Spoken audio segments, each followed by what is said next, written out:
নমস্কার, স্বাগত জি24 ঘন্টায়। নীলাঞ্জনা রয়েছে আপনাদের সঙ্গে আর শুরু করছি বিশেষ অনুষ্ঠান বিট ডায়াবেটিস। একেবারে প্রথম পর্যায়ে ডায়াবেটিস হয়েছে এমনটা শোনা যেত যে ডেভেলপড কান্ট্রিজগুলো রয়েছে সেখানে, বিশেষ করে আরবান এরিয়ায়। কিন্তু সময় যত এগোলো ডায়াবেটিসের প্রকোপ কিন্তু আরও বাড়লো ডেভেলপিং কান্ট্রিজ এবং একেবারে প্রত্যন্ত রুরাল এরিয়াতেও কিন্তু আমরা দেখতে পেলাম ডায়াবেটিসের প্রকোপ বৃদ্ধি পাচ্ছে ক্রমশ। আর যখন ডায়াবেটিসের কথা আসছে তখন বেশিরভাগ ক্ষেত্রেই যেটা শুনতে পাওয়া যায়, যেটা নিয়ে বেশি আলোচনা হয়, সেটা হচ্ছে যে ব্লাড সুগার লেভেল অনেকটা বেড়ে গেছে, কিন্তু ব্লাড সুগার লেভেল কমে যাওয়া বা হাইপোগ্লাইসেমিয়া এটা নিয়ে কিন্তু সেইভাবে আলোচনা শোনা যায় না। হাইপোগ্লাইসেমিয়া কি, এটা হলে কি করা উচিত, কারণ এটা যদি হয় কারোর বা এর দ্বারা কেউ আক্রান্ত হয় সেটাও কিন্তু অত্যন্ত একটা চ্যালেঞ্জিং সিচুয়েশনের মধ্যে পড়তে হয় এবং এটা থেকে কিভাবে ওভারকাম করা যাবে, হাইপোগ্লাইসেমিয়া আমরা কিভাবে প্রতিরোধ করতে পারবো, এই সমস্ত বিষয় নিয়েই কিন্তু আজকে আমাদের আলোচনা এই বিট ডায়াবেটিস অনুষ্ঠানে। এবং আমাদের সঙ্গে এই মুহূর্তে যারা রয়েছেন ডায়াবেটোলজিস্টরা রয়েছেন তাদের সঙ্গে আমি প্রথমে পরিচয় করাই এবং অবশ্যই তারপরে আমরা আলোচনায় আসবো, আপনাদের জানাবো যে এই হাইপোগ্লাইসেমিয়া কি, কিভাবে এটা প্রতিরোধ করা যায়, ডায়াবেটিসের ক্ষেত্রে এর প্রভাব কি, এই সমস্ত বিষয় নিয়ে আমার সঙ্গে যারা রয়েছেন পরিচয় করাই তাদের সঙ্গে। আমার সঙ্গে রয়েছেন doctor Mahua Sikdar, director Chennai diabetic clinic Bardhaman, consultant diabetologist. আমার সঙ্গে রয়েছেন doctor Satyajit Roy, HOD department of medicine, central hospital ECL Asansol. আমার সঙ্গে রয়েছেন doctor Shekhar Chakraborty, consultant physician and diabetologist, Kins care and research foundation, director, Kins hospital, Siliguri. প্রত্যেককেই অনুষ্ঠানে আমি স্বাগত জানাই। আর আমি প্রথমেই ডক্টর শিকদার আপনার কাছে একটু আসতে চাইব, এই যে হাইপোগ্লাইসেমিয়া বা ব্লাড সুগার লেভেল কমে যাওয়া, এই বিষয়টা ঠিক কী এবং কোনো ডায়াবেটিস আক্রান্ত পেশেন্ট বা যাদের সম্ভাবনা রয়েছে ধরুন হাইপোগ্লাইসেমিয়ায় তারা আক্রান্ত, সেটা বোঝা যাবে কি করে?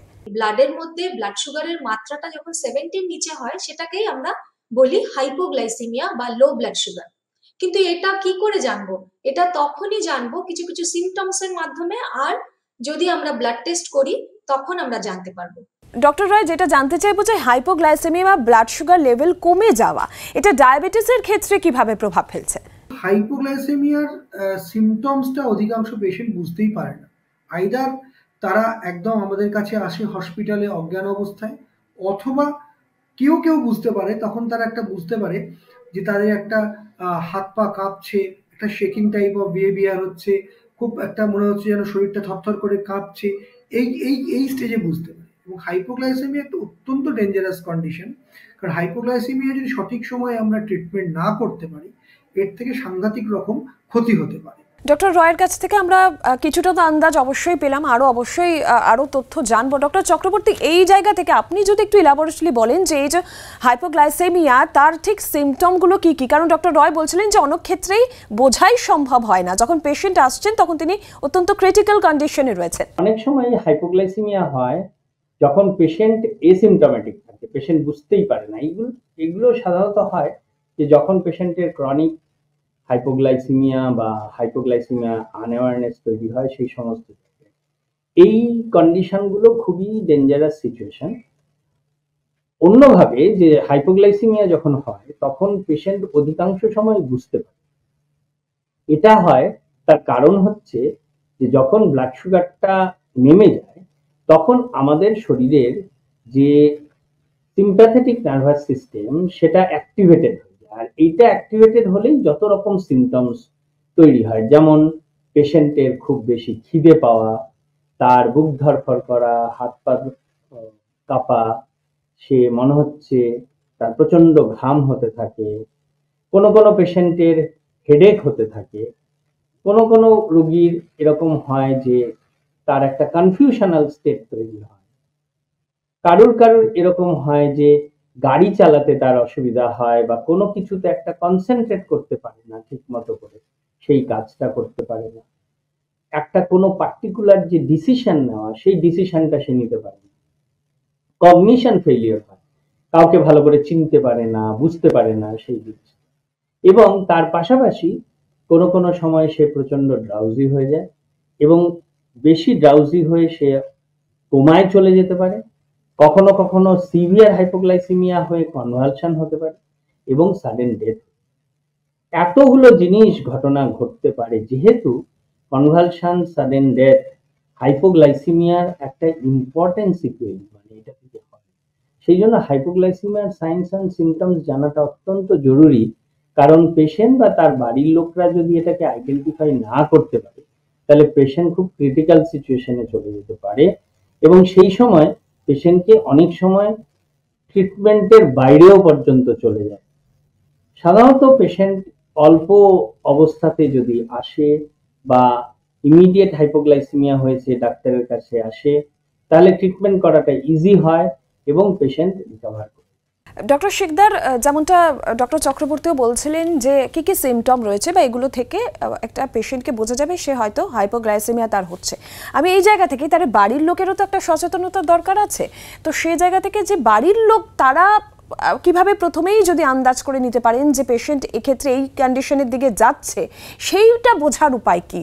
যখন হাইপোগ্লাইসিমিয়া শুরু, মানে জাস্ট ধরুন 70, অ্যারাউন্ড 70, 80 এইরকম সময়ের নিচ থেকে যখন ব্লাড সুগার যখন কমতে থাকে, সেই সময় কিছু কিছু খুব বেসিক সিমটমস হয়, যেগুলো যে কেউ একটু যদি নোটিস করেন বুঝতে পারবেন। যেমন বাড়ির লোক যার ডায়াবেটিস আছে, সে যদি একটু ঝিমিয়ে পড়ছেন, বা ধরুন বলছেন যে প্রচন্ড মাথাটা ঘুরছে, মাথাটা ঝিমঝিম করছে, বা অনেক সময় অনেক পেশেন্ট বলেন যে ম্যাডাম আমার মাথাটা হেডেক হচ্ছে, বা ঘাড়ের এইখানটা করে, মানে ঠিক নেকের এই জায়গাটা করে ব্যথা করে, অনেকের শোল্ডারের এই জায়গাটা করে একটু ব্যথা হয়, বা ধরুন কেউ বলে যে আমার হাতটা কাঁপে, ট্রেমার হয়, মানে মনে যেন কেঁপে যাচ্ছি আমি।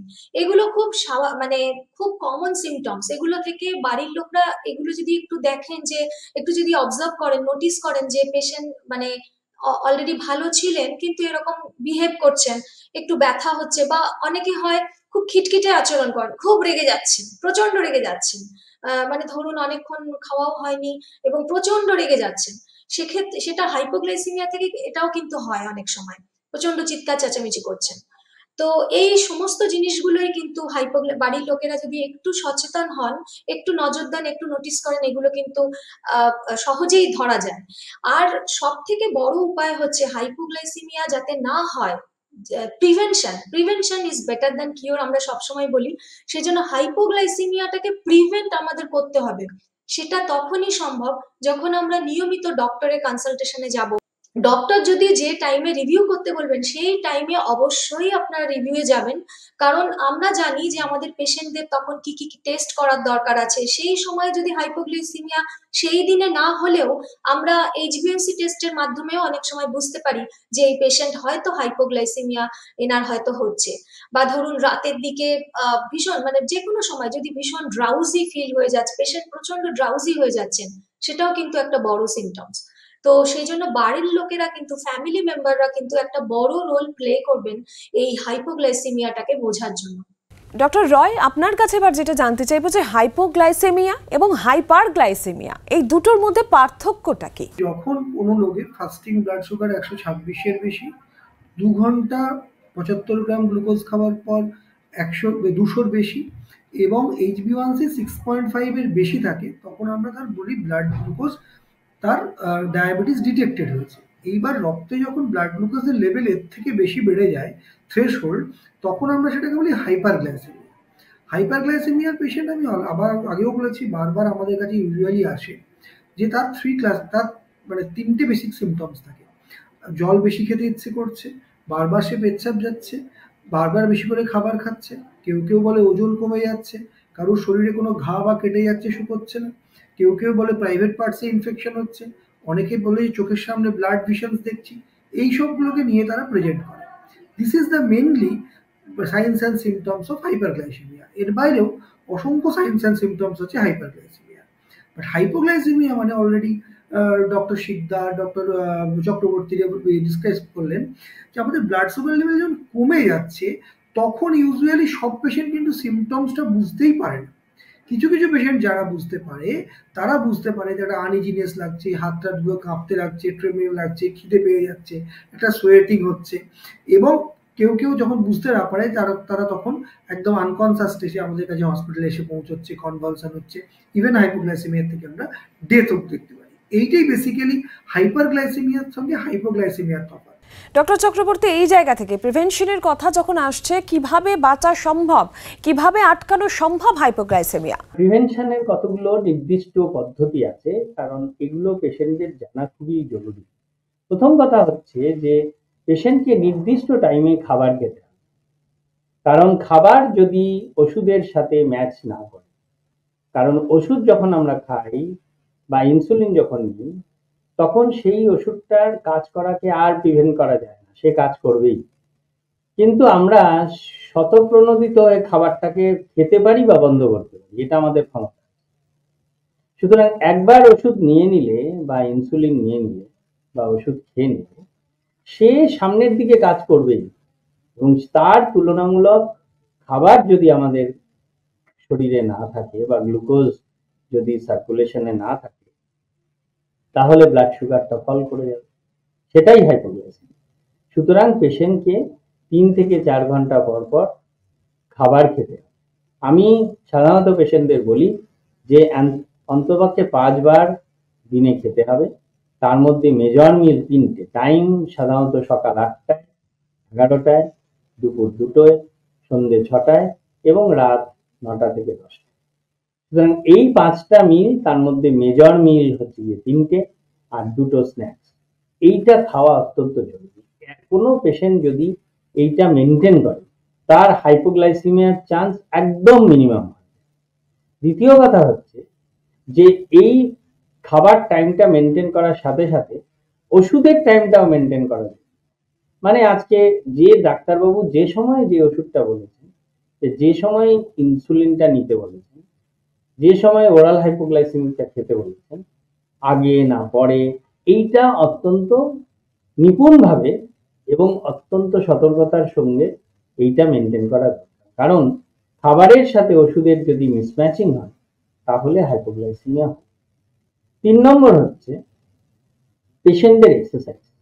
পেশেন্ট কখনো কখনো এরকম ঘটে যে পেশেন্ট একেবারে খালি পেটে ভিগোরাস এক্সারসাইজ করছে, অথবা পেশেন্ট রেগুলার যে এক্সারসাইজ করছে, হঠাৎ মনে হলো বা কারুর উপদেশে বা কোনো জায়গা থেকে শুনে হঠাৎ করে বেশি এক্সারসাইজ শুরু করে দিল, যে আমার বেশি এক্সারসাইজ করলে শরীরের বেশি উন্নতি হবে, ব্লাড সুগার বেশি কন্ট্রোল হবে। এই সমস্ত সময়ে কিন্তু ব্লাড সুগারটা ফল করে। সুতরাং খাবার, ওষুধ এবং এক্সারসাইজ, এই 3টে হারমোনিক্যালি চলে। 4th ইম্পর্টেন্ট পয়েন্ট হচ্ছে হাইপোগ্লাইসেমিয়াটাকে প্রিভেন্ট করতে গেলে ব্লাড সুগার মনিটরিংটা করা জরুরি।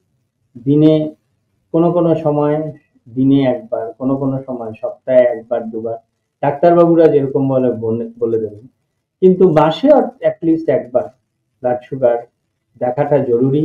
কারণ ব্লাড সুগার রেগুলার নিয়মিতভাবে ব্লাড সুগারের পরিমাপ করলে তাহলে কিন্তু অনেক আগে হাইপোগ্লাইসেমিয়াটা ধরা পড়ে এবং সেই হাইপোগ্লাইসেমিয়াটাকে প্রিভেন্ট করা সম্ভব। আমরা সিমটম নিয়ে আলোচনা করছি, প্রিভেনশন নিয়ে যখন আমরা আলোচনা করছি, ডক্টর শিকদার, আপনার কাছে যেটা জানতে চাইবো যে কারা সবথেকে বেশি হাইপোগ্লাইসেমিয়ায় আক্রান্ত হওয়ার সম্ভাবনা রয়েছে, কারা সবথেকে বেশি ক্ষতির সম্মুখীন হতে পারে এই হাইপোগ্লাইসেমিয়া আক্রান্ত হয়ে, এমন কারা রয়েছে? কেন এদের রিস্ক থাকে? কারণ এদের মধ্যে একটা জিনিস সবসময় কাজ করে, সেটা হচ্ছে হাইপোগ্লাইসেমিক আনঅ্যাওয়ারনেস।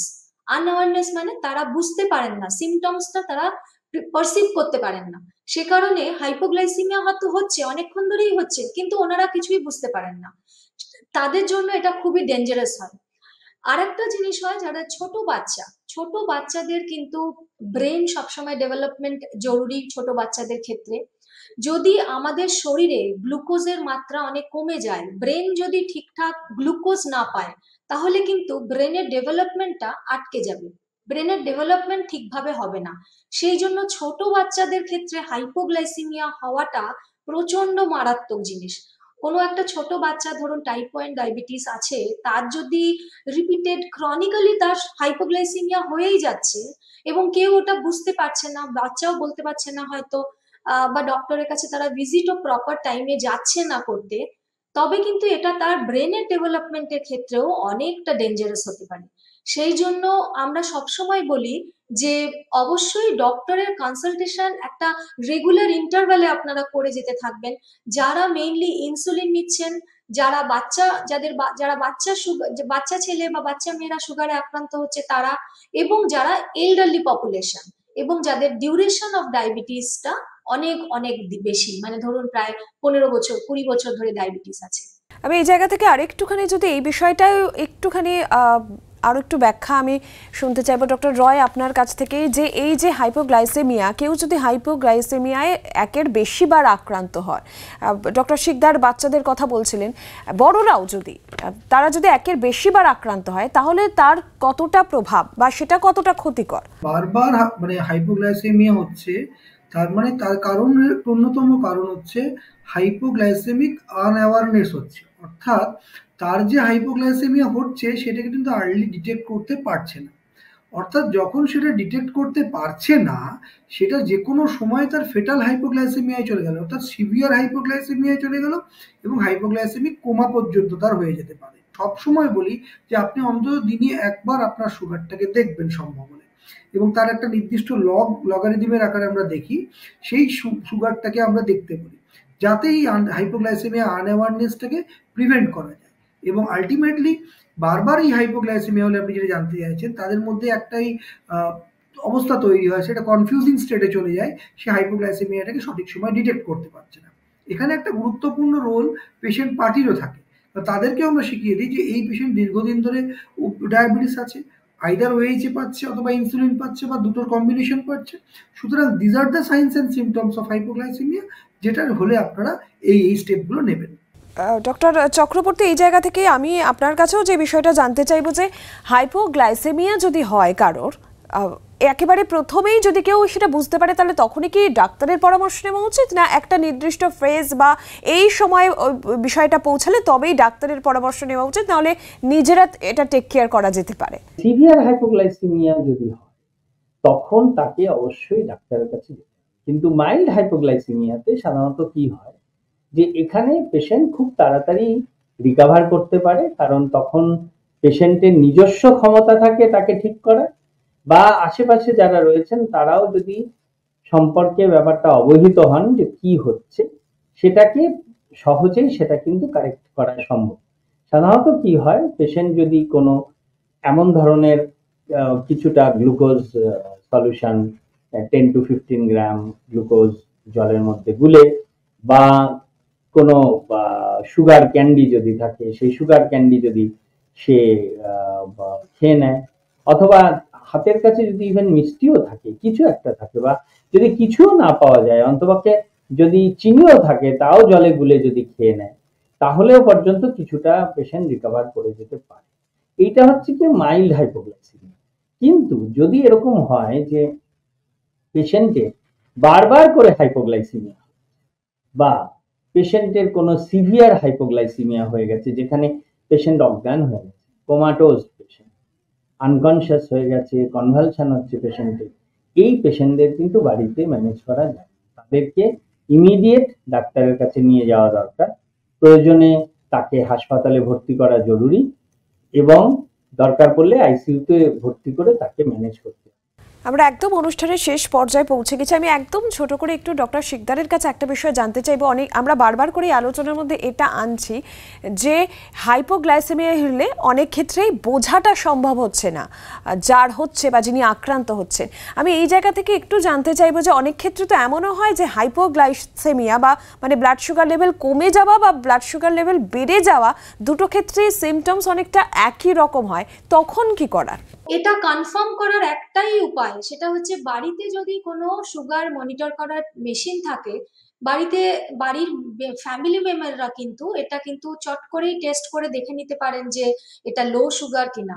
যদি লো হয় তাহলে বাড়িতে অনেক কিছু আমাদের অ্যাভেলেবেল থাকে, যেমন ধরুন বাঙালিদের বাড়িতে মিষ্টি একটু ফ্রিজে থাকেই, বা ধরুন বাচ্চাদের জন্য লজেন্স যেগুলো সুগার ক্যান্ডি বলি, ওইগুলো থাকে অনেক বাড়িতে, বা ধরুন বাচ্চাদের জন্য দেখবেন ফ্রুট জুস প্যাকেট কিনে রাখা থাকে, সেগুলোও দিতে পারেন, সেগুলো খুব তাড়াতাড়ি সুগার বাড়িয়ে দেয়।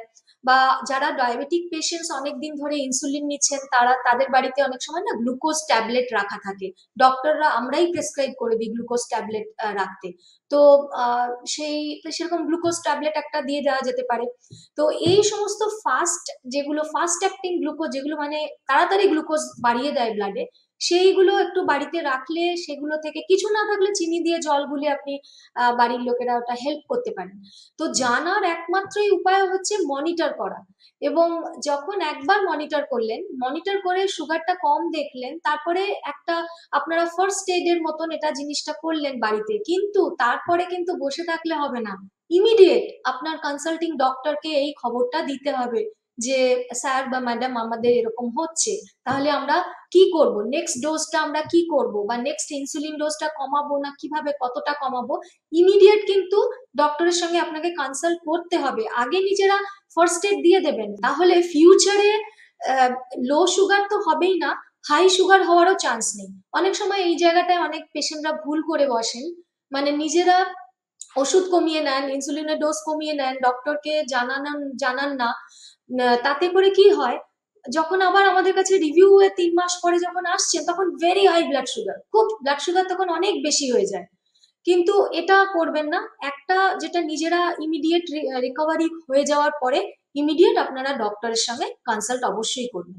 একদম আমরা অনুষ্ঠানের একেবারেই শেষ পর্যায়ে চলে এসেছি। অনেক ধন্যবাদ ডক্টর শিকদার, ডক্টর রয়, ডক্টর চক্রবর্তী, তিনজনকেই অনেক ধন্যবাদ। এবং আপনাদেরও যেটা বলার, আমাদের সঙ্গে ডায়াবেটোলজিস্টরা ছিলেন, তারা যে পরামর্শ দিলেন, অবশ্যই আপনাদের মনিটরিং সেটা রেগুলার মনিটরিংয়ের মধ্যেই আপনাদের থাকতে হবে। অবশ্যই চেক করতে হবে যে আপনাদের ব্লাড সুগার লেভেলটি কোন জায়গায় রয়েছে, এবং প্রয়োজনে সচেতনতার সঙ্গে সঙ্গে প্রয়োজনে অবশ্যই চিকিৎসকের পরামর্শও কিন্তু নিতে হবে। বে ডায়াবেটিস অনুষ্ঠান এখানেই শেষ করছি, আর আপনারাও দেখতে থাকুন জি 24 ঘন্টা।